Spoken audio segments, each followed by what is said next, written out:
আসসালামু আলাইকুম। আমরা আজকে বিশ্বকবি রবীন্দ্রনাথ ঠাকুরকে নিয়ে একটু আলোকপাত করব। ওনার ধর্ম পরিচয়, কোথায় জন্মগ্রহণ করেছে, কোথায় মৃত্যুবরণ করেছে, তার ছদ্মনাম কতগুলো এবং সেগুলো কী কী, এই কথা বলে আজকে আমার ভিডিও সমাপ্ত করব। আপনারা আমার ভিডিওটা দেখবেন এবং লাইক করবেন, সাবস্ক্রাইব করবেন, কমেন্ট করবেন।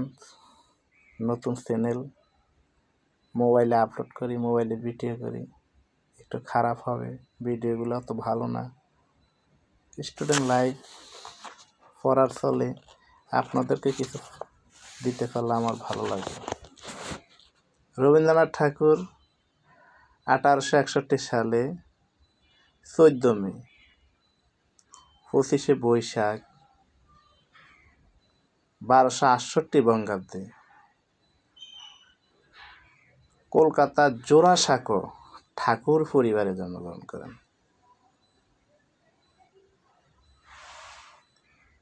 তার মৃত্যু হয়েছিল 1941 সালের 7 আগস্ট। বাংলা সন ছিল 22শে শ্রাবণ 1348 বঙ্গাব্দ। ওনার বাবা ছিল মহর্ষি দেবেন্দ্রনাথ ঠাকুর এবং সারদা দেবী, মাতা ছিল সারদা দেবী। পিতামহ মানে আমরা দাদা বলি, পিতামহ ছিল প্রিন্স দ্বারকানাথ ঠাকুর, রবীন্দ্রনাথের দাদা। তিনি তার বাবা মায়ের 14তম সন্তান। রবীন্দ্রনাথ ঠাকুর তার বাবা মায়ের 14তম সন্তান, অষ্টম পুত্র। তার মোট 15 ভাই বোন ছিল। 15 ভাই বোনের মধ্যে 14তম, এবং ছেলেদের ভিতরে তার বাপ মার সন্তানের ভিতরে পুরুষ 14তম সন্তান। তারা খুলনার দক্ষিণ দিহি থেকে কলকাতায় গিয়েছিল। দক্ষিণ দিহি থেকে কলকাতায় গিয়েছিল রবীন্দ্রনাথের পরিবার, পূর্বপুরুষরা। রবীন্দ্রনাথের পূর্বপুরুষ পিরালি ব্রাহ্মণ ছিল। ওনাদের একটা জাত, হিন্দুদের একটা গোত্র পিরালি ব্রাহ্মণ।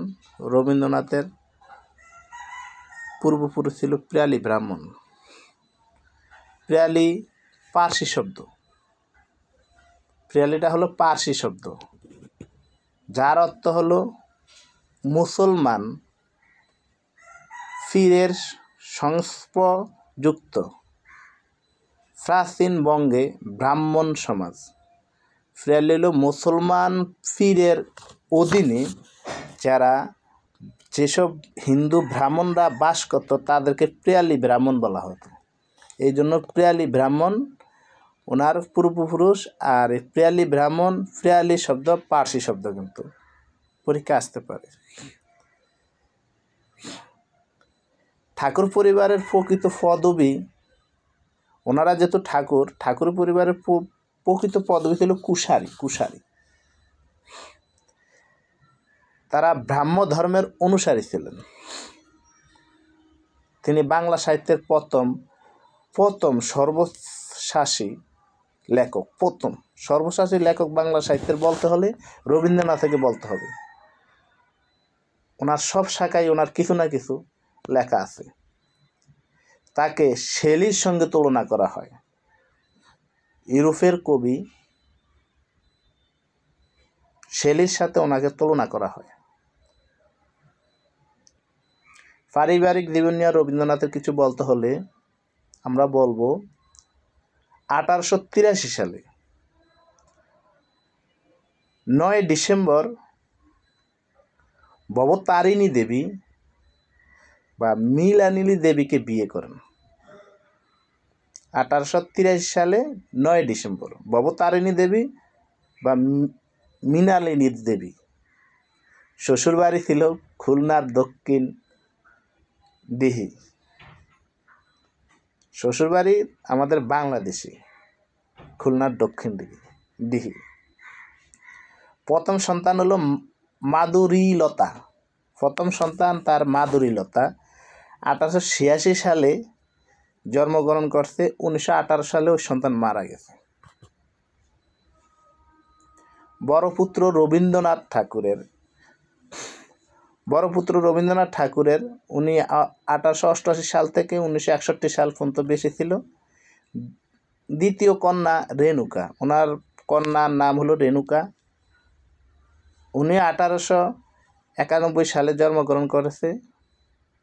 1961 সালে 1903 সালে মারা গেছে। 1903 সালেই মারা গেছে। ছোট কন্যা হলো মীরা, ছোট পুত্র হলো শচীন্দ্রনাথ ঠাকুর। ছোট পুত্র।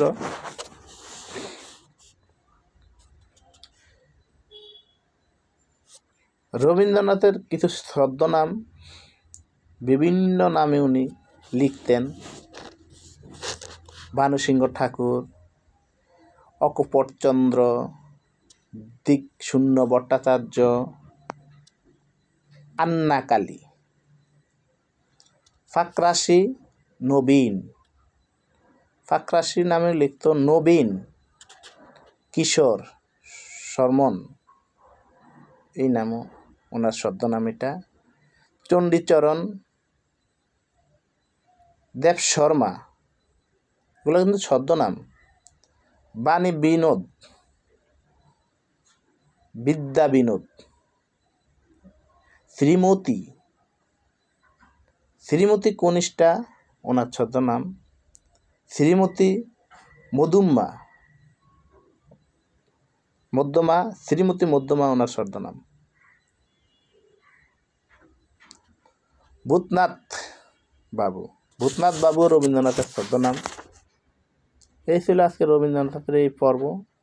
আগামী অন্য পর্বে অন্য কবি সাহিত্যিকের গল্প নিয়ে হাজির হবে। আল্লাহ হাফেজ। সবাই ভালো থাকবেন, ভিডিওটা দেখবেন। মন চাইলে লাইক, সাবস্ক্রাইব, কমেন্ট করুন, ভালো মন্দ যাচাই করুন, কিছু না কিছু বলুন।